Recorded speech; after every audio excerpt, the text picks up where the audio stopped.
It's not Kitub Pneumati, so I'll say it again.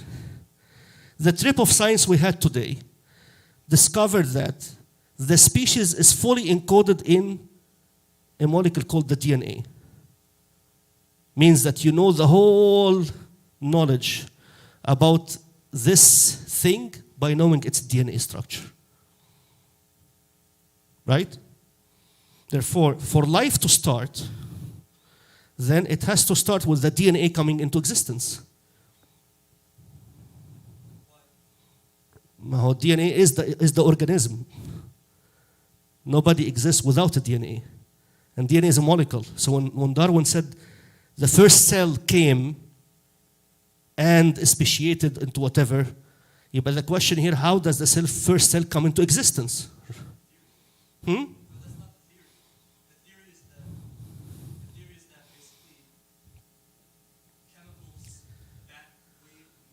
Okay. Okay.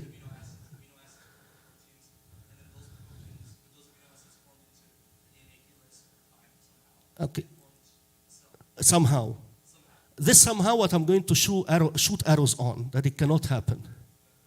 So that what you said is the abiogenesis.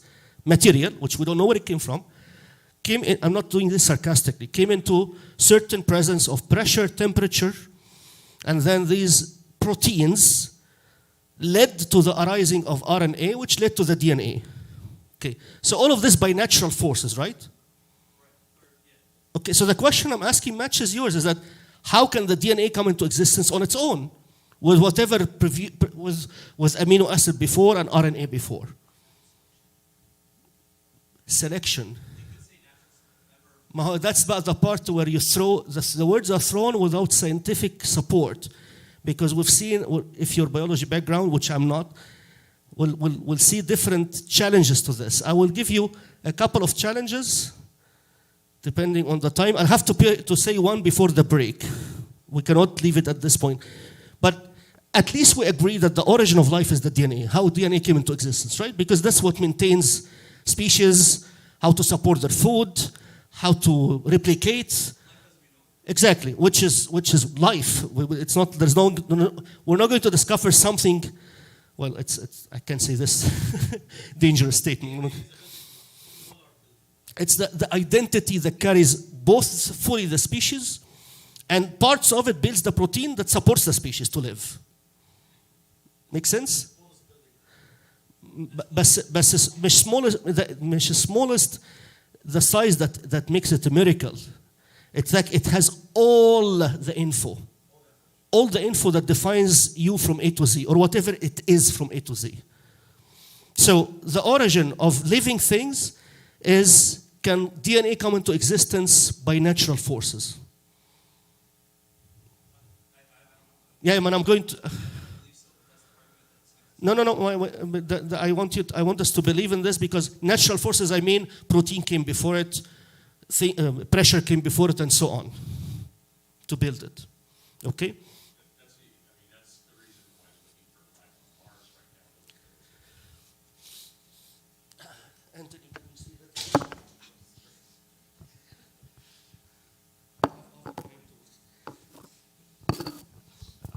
So I'm Anthony Lemus.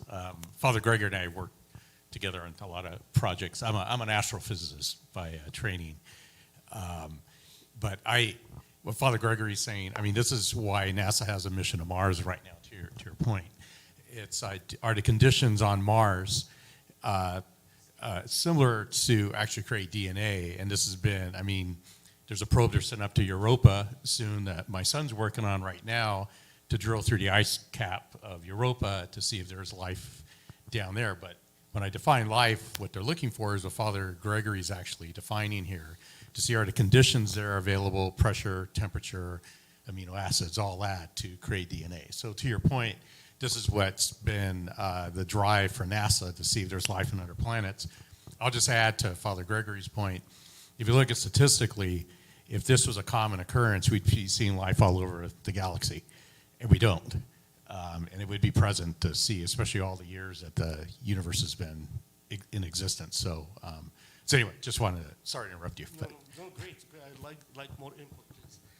Okay, so I'll get into the point here with focusing a little bit on the DNA, or actually a lot on the DNA, to argue this point. So I'm going to summarize what I said. Fact, DNA contains all the information that encodes the species. Fact, this information is passed on to the children withstanding some changes, mutations.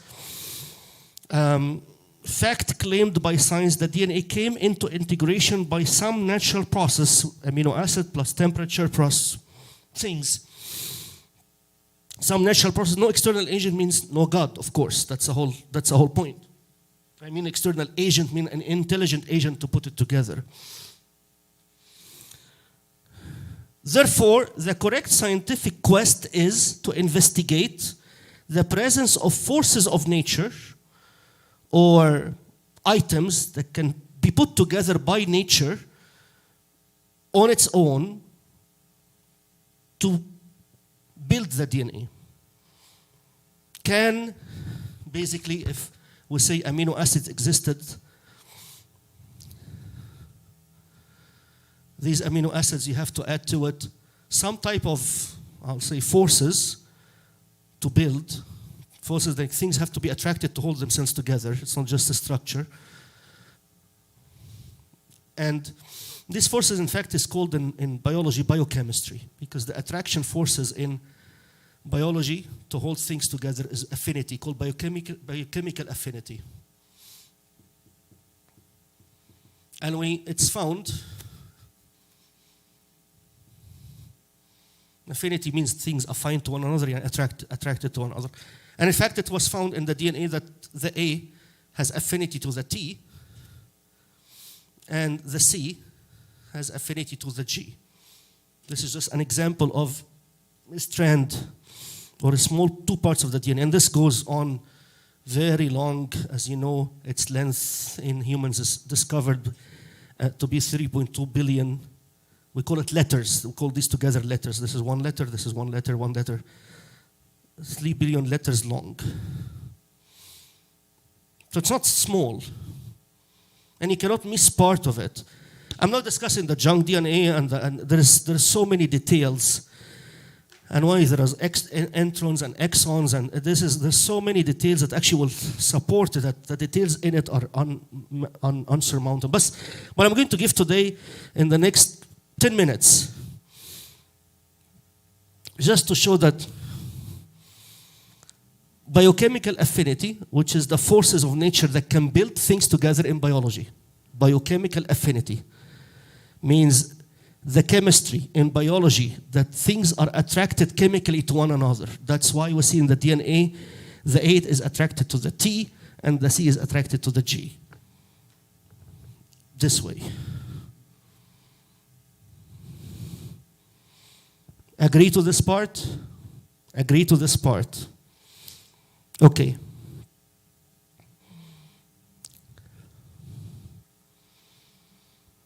So I'm rephrasing this just to have it in the slides. What do you mean by natural forces? Natural forces in biology are the affinities described in the field of biochemistry, biochemical affinity. Okay, what is the DNA? As we said, Rosalind Franklin, may God bless her soul, because she did all the work and she died because of it with cancer. And published it, but thank God that they captured her name, her work on X-ray crystallography. So the DNA molecule, the major discovery that happened by Watson and Crick is that the helical shape of it. It looks like it has its structure. It has a mechanical structure. This mechanical structure has advantages. I will not get into them. And this is the order. If you undo it, I'm just making it here straight to become clearer. So the information, as we said, the information about the species is in this direction, not this direction. It's in this direction. So this species, part of it has this information, A, G, T, C, A, T, G, A. I just read these.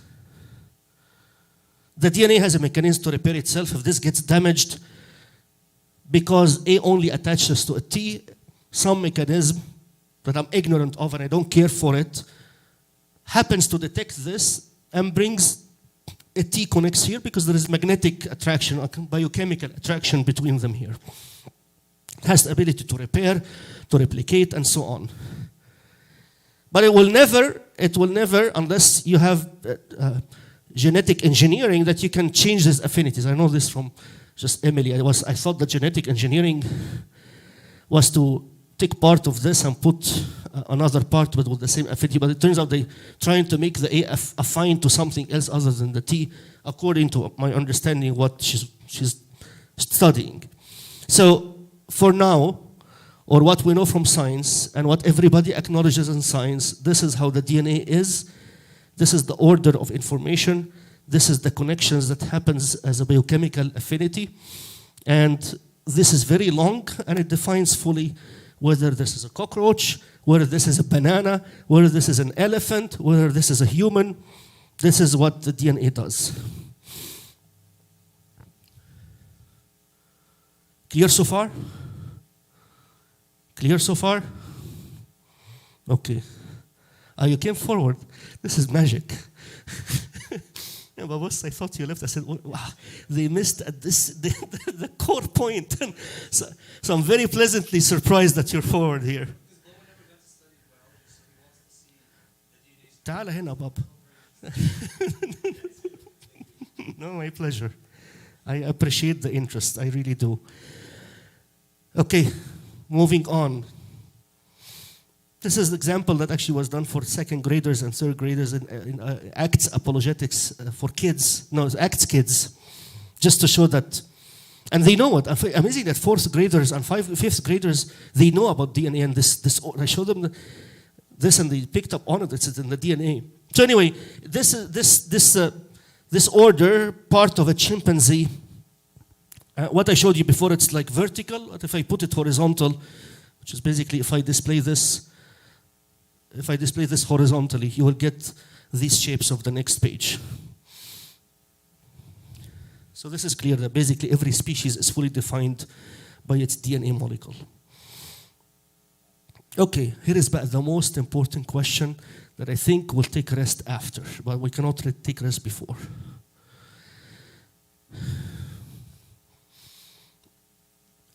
Let's say I am standing at this strand here, where the A is connected to a T.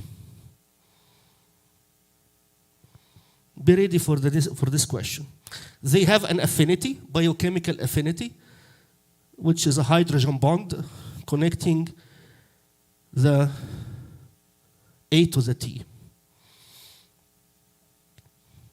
The adenine to thiamine, I think. I'm not very big on studying the names. If I show you that I am standing at this, and you don't see this at all. I said I am at a strand of A and T in the DNA molecule.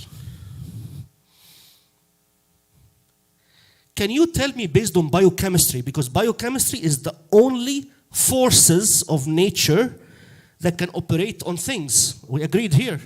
Forces of nature to build from what I don't care. Forces of nature to build are the biochemical forces. And this is the only forces that exist. And in 1968, it was called biochemical predestination by Kenyon, Steinman and Kenyon. So biochemical affinity is the hero behind biology. So, can you, with your knowledge of biochemistry, which appears here that A attracts to T and C attracts to G, can you tell me what's coming next? Who said no? What does that mean?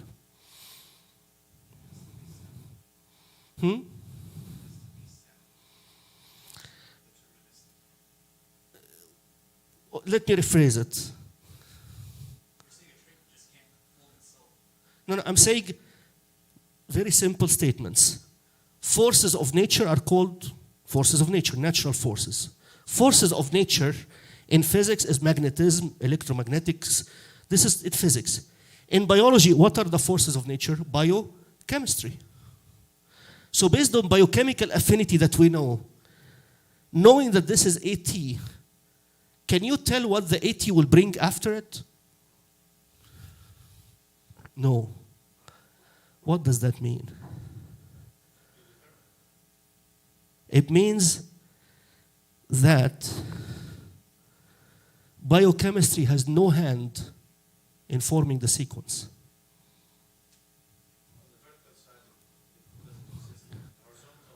The horizontal is understood. It's deterministic A to T and C to G.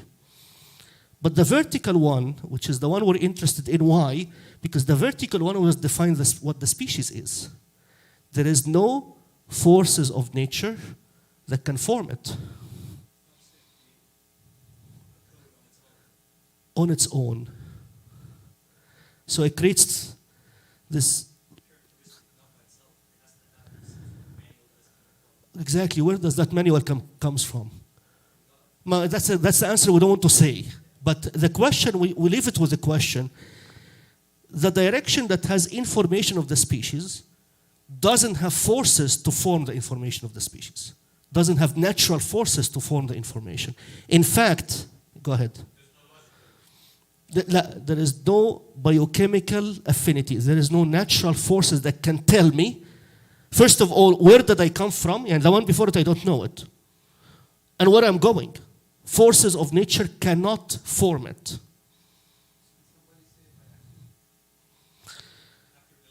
Exactly. This is about the argument of, that's why it's in, if you give from the beginning, in my argument in the presentation, I cover this, which is chance of making this happen. Even, this is Kenyon himself said, he's an atheist, and he said biochemical predestination is what made all of this. But nobody thought about this. They started thinking about because actually of communication theory. This is Claude Shannon theory of the sequence of information. So it's the engineering field of digital communication is what made us look at biology as digital. If computers were not invented, if digital information were not invented and we stayed in the analog field, we would not have been able to look at the biology digitally. I know this is only engineers will appreciate this, but that's why I didn't want to get too techy about this. I wanted to leave it at this with this question. I cannot tell. There is no natural forces that can tell me when I have a strand of AT can tell me what's coming next. Therefore, natural forces did not do or did not design the sequence. Randomness, but we'll discuss, that's a different session. Randomness, هنخش بقى في polymerase, where we come from, the one that forms the DNA. All of these things, the system is not that simple. So, but I want to get this across. Moreover, if there is chemical affinity, يعني if this AT has attraction to the one after it, it has to be TA, because A attracts T. مش فاهمين دي. يعني بقول هنا ما فيش forces عشان كده that's why we don't know what this is. We don't have forces to tell me what's coming next. A cannot attract something here. That's why this can be anything. Can be another AT, or can be CG, or can be GC, or can be TA. Right? Exactly. They connect on the horizontal level. So the fact that at some point when I'm standing here, I cannot tell by natural forces what's coming next, if natural forces cannot mandate the sequence. I am adding another argument. If you assume and you want to say, no, for sure there is natural forces, okay, let's assume there is. What does A attract? Attracts a T. What does T attract? Attracts an A. What does A attract? Attracts a T.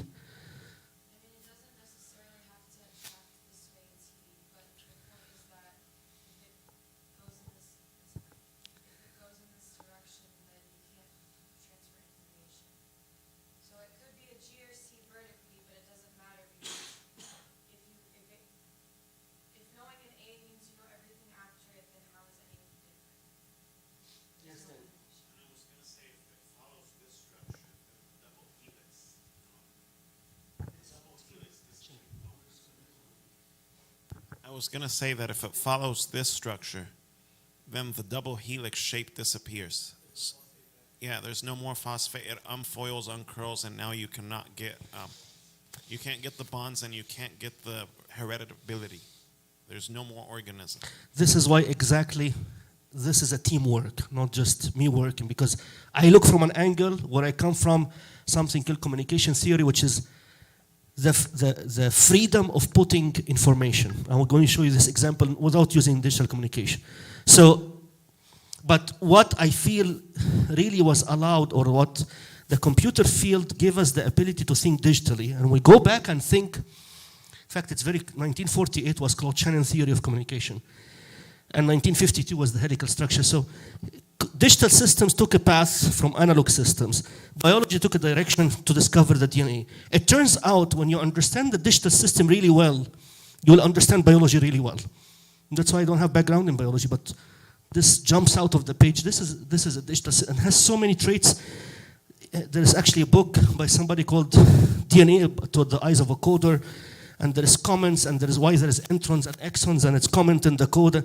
حاجات unreal that comes when you're coding. This is randomness. This is order. So although both are attracted to the board with magnetic material, yani the M is attracted here by a magnet, the same as the Q, and it's the same here. But these are two different things. So the order, the natural forces here is not biochemistry. The natural forces here is magnetism, the attraction of a letter that's magnetic to a board that's made of iron. That's the biochemistry of this. But this is completely different than this. Although this may have the same small similarity, some of the letters are there. I'll give you another example. This is also your freedom to put any letter. I will say the next part, and I will end, and it will send it home. I wish you a Merry Christmas. Case one. We'll discuss two cases. I made this up. You write the I, you leave a space, wish, space, and so on. Case one, the writer is free to use any letter without any forcible rule on the sequence of the letters. Other than the rules of English, of course, you have to put the verb after the subject and then the object and so on. But you can put any order you want. There's nobody tying you that you cannot put any letter. This enables the writer, you, to write any word with no restriction, such as air, elephant, soil, funding, whatever it is. Hence, the writer was able to write a message, I wish you a Merry Christmas. Let's take case two.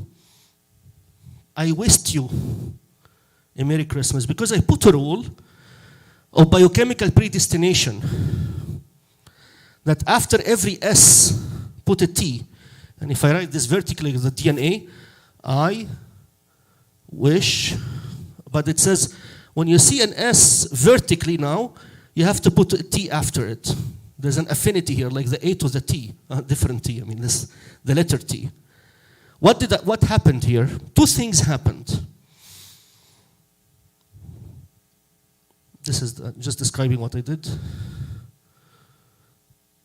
The first thing is that the writer will not be able to write all the words which has spelling of the letter S followed by any other letter than T. Once I see an S, I have to put a T.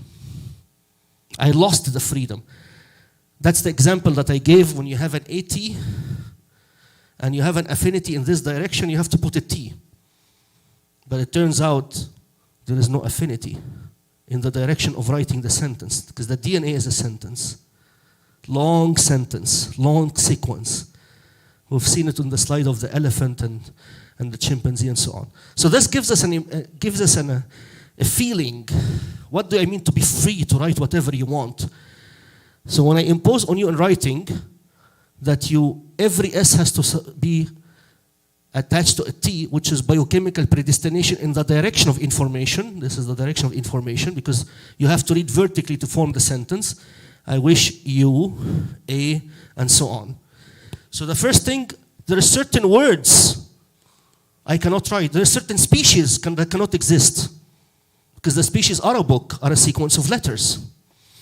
Second thing, this is from the communication theory of Shannon. The letter T doesn't give me any extra information. In fact, if I erase it, and I tell you that the rule, after every S comes a T, then once you see the S here, what's the probability of seeing a T? 1. Anything with probability 1 has no information. Information D is not just a word, it's not information technology, it's information theory, but it's really the holy grail of understanding the DNA. Yes? What you're saying is there is no structure to this. Therefore, There's nothing tying you to put whatever order you want. therefore it has to be random. It's random. Not it has to be random. It has to be free. It has to be free. And if it is free, then why isn't it random? Why isn't it just a mess? And why did it even come together? Exactly, exactly. So it's like, is entropy, is that a law? Entropy is a law. It's a law? Yeah, so if you believe in the law of entropy, how can you even believe that anything could cause DNA to come together, to put together proteins, to put together humans? It's almost impossible to believe that, right? That's fine. Makes sense then? Yeah. Okay, great. Because you can't believe that everything goes towards randomness. But- and then also believe right. everything goes towards order. Right, exactly. But in order not to confuse people with randomness, just use this example of the vertical direction information. It has to be free. Means natural forces cannot form the order. That's it. And you add more to it. If there were natural forces, there would be nothing. No. There will be the ATTA because you're clamped. The whole thing is clamped. Like I cannot write any English word. There's like words are attached together. I don't have a freedom. It relates too much exactly as writing a book.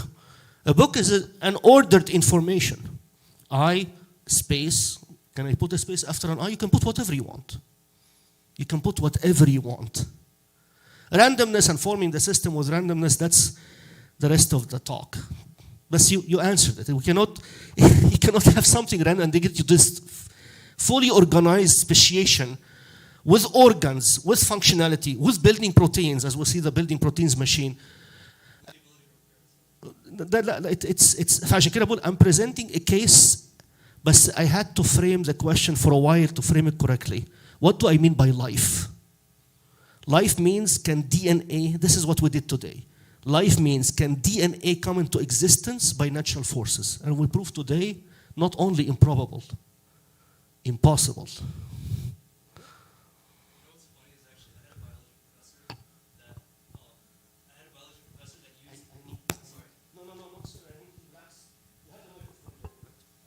I was just saying I had a biology professor that actually used this complication, this complexity. We were speaking specifically about how sight works, like the mechanism by which sight works, and he was saying it's way too complicated. Yeah, he's saying the sight is way too complicated, and it's such a messy process. If there was a God, why would he make it so complicated? It must be simpler. I was like, that's such a, this is actually, by the way, this is one of my favorite professors ever. Like one of my favorite lecturers, very, very intelligent individual. But it was in that moment that I completely lost all respect for him. And it was towards the end of the class. And I was just like, you literally there was no reason for you to bring that up. And you also looked. I think the thing that people find confusing is that God works he takes very simple components. And that's why Abuna is saying that digital communication makes a lot of sense. Because complexity arises not from complications. It arises from a lot of simple things strung together. And that's engineering. You literally take zeros and ones and make everything. Like you make everything from zeros and ones. It's not a complicated thing, but the intelligent part is how to put it together to transfer information, which is the key component in intelligent design. It's the intelligent aspect. It's not that the machinery itself is complicated. Like that machinery behind the eye, it makes sense. It has to work, but it's not more complicated than it needs to be. It's exactly as complicated as it needs to be. As an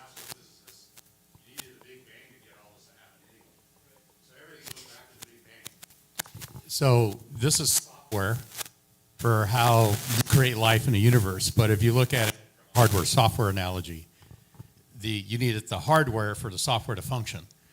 So all you needed part of it to get hydrogen, to get helium and all that. So if you go back in time, no framework to create the environment for this to happen, to create the software, is kind of how I see things and put it in perspective. And that's what I call so an atheist will always go back and tell you it's the God of gaps. So we learned, so when we started with Galileo, he had this simplistic view of how the solar system worked. Then Copernicus came along, then Newton's laws came, and every time at the end, when they couldn't describe something, they said it's up to God. And then Einstein came and said, well, Newtonian laws are a function of space-time gravity. So then we learned that. We keep going back. So every time, to your point, we learn the beauty of the universe, we learn the beauty of all this, it actually becomes simpler the more we understand it. And that's the beauty of a robust design. And the things we don't understand, we find complex, but the more, like when Father Gregory was explaining this, it's simple when you think about it. It's just, in this communication theory, which we study in engineering classes, and the simplicity just gets like, wow, it's pretty impressive. We just don't know enough. And that's, yeah. So, and that's the whole thing. And, when I see all this and you stem it all back into what actually created the hardware for the software to function, this software is beautiful when you think about it. And if you look at, and we can go to another time, Father Gregory and I always talk about statistics. I mean, the odds of this and the odds of the universe, it's pretty, it has to be something there.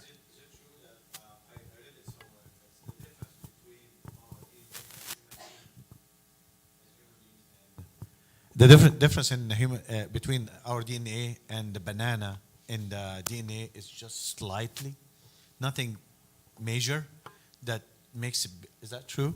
I think I heard it 60%. Yeah, I read don't know if it. it's Somebody was making out of the 3.2 billion. We'll get into the part of evolution that our origin can be a banana, for example. But what the discussion of today, which I wanted to get across, is that can this come on its own by itself? Sorry, can this come in existence by itself? That was the question I wanted to answer. And I hope I give a case that biochemical predestination cannot form life. So the image that we said, amino acids and forces and so on, can it build this? No, not because God built it. Because it cannot be built, because if it has biochemical affinity, it will be a repetitious order.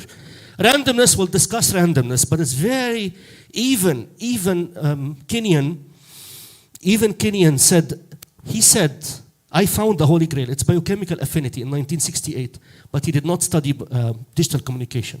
He said, forming this by chance himself, he said, very unlikely. There's nothing concrete that can tell you it forms by chance. And you know that DNA to replicate, it needs polymerase. There's 15 types of polymerase in the human system. 15. And they're studying the plant one because it's like 3 or 5 to understand what polymerase does, which is copying the DNA. So it was there and it copied itself. I don't want to make it sarcastic, but I'm presenting a case here. The very important case of today, which is this picture. If you don't know the order, then forces cannot build it. Do we get this point? Is this clear? Daniel.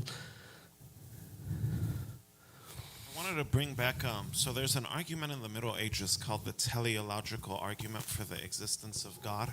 And it's the idea that we can determine, like we can see God's existence by the fact that there's purpose set, like there's an end goal set in creation. And the idea is that an end goal has to be set beforehand. And like in a case of like a message, like I wish you a Merry Christmas, when it's spelled correctly, the idea, the goal is the meaning, to deliver the meaning. And if it's DNA, the letters, then the goal is to deliver the organism. And it's been set, before the actual organism exists. So that's the teleological. Very nice contemplation. But you and I know, and all of us know, when we discuss with atheists, we cannot mention God or purpose or anything. We have to mention the nuts and bolts they love to work on. But remember the very first picture, the advancements in genetics, which I need somebody to teach me this, what's happening, is used now as a conclusion that obliterates the nuts and bolts understanding of how life started. And what I wanted to do today is to follow scientists throughout history to describe how I can frame this question. Origin of life means origin of DNA existence. And today we said DNA existence cannot, not probably not, cannot happen by natural forces. And we'll stop there. Does that make sense? We'll stop here because I don't want to add anything extra. I guess the second part of the lecture exempt. You can go home. We'll not meet again after half an hour because I think we will do better advertisement for it. We'll summarize this in order to get into the next part, which is the machinery for building amino acids and answering that information can never be from amino acid to DNA. Even if they said it came from amino acid, I'll prove that information cannot flow from amino acid to build the DNA. Cannot. Then I'm not... it'll become very, very, again, this type of proof or this type of discussion. I agree with you when you said just the theory that you taught when you were taking biology classes, when you're going even through middle school and high school, they ingrained in you from a very Right. early age that like there was this soup, Right. this hot Yes, soup, yes, and yes, chemicals yes, together. yes. And that's scientific. And they teach you right after that everything's random. Right, right. And the word evolve, once you put it anywhere, it's the magic word. If you put it anywhere, anything becomes scientific. Like if you have, we'll see examples without being sarcastic at all, because again, this is an act of washing the feet. This is an act of respecting the thinking. The atheists are very, very smart.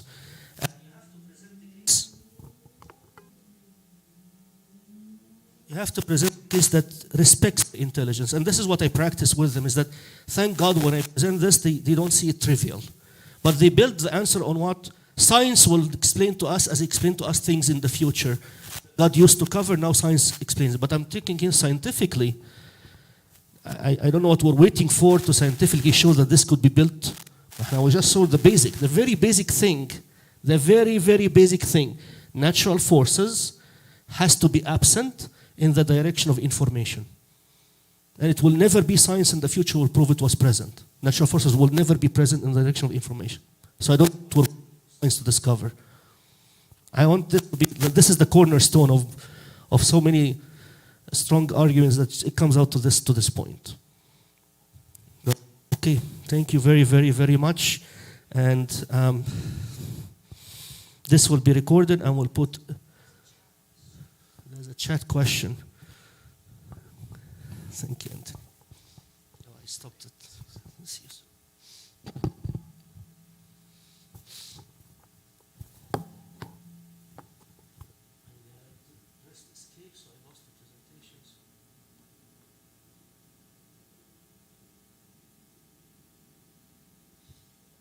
Sorry, it's just the computer taking time to synchronize to the... Want me to read it? No, let me read it because if it's embarrassing, I'll try to find a way to answer.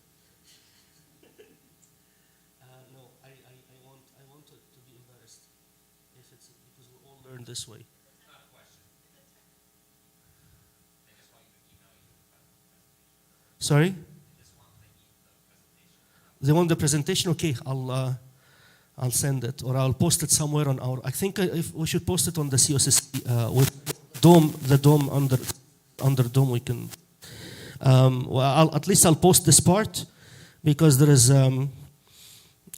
quite a bit of things in order to answer the randomness, and I know we have to. I really love to respect. That's why I like to get into the debates because every time I get on a point, and it makes the discussion solid, and it makes the argument is they appreciate the respect of their thinking, and that's really a touch of love, not a touch of authority.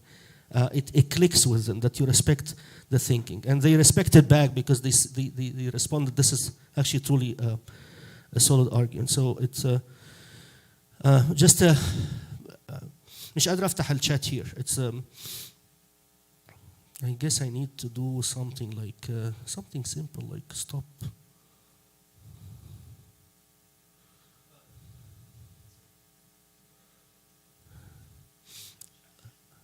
Huh? I don't see a chat. On the top.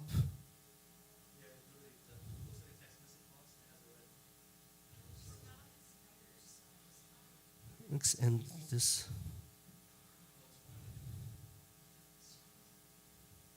When you connect the HDMI, it becomes weird. Okay.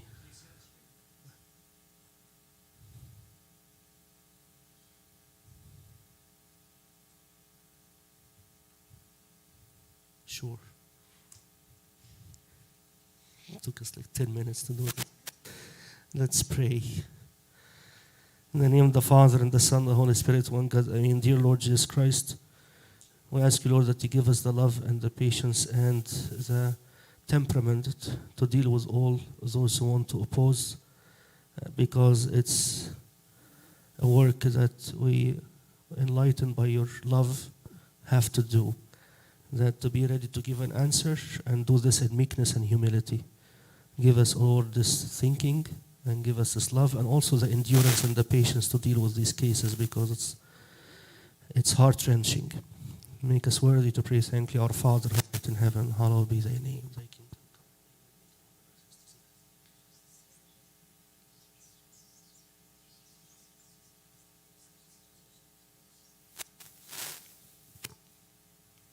The love of God the Father, the grace only begotten Son, Lord and Savior Jesus Christ, the fellowship and the communion of the Holy Spirit be with you all.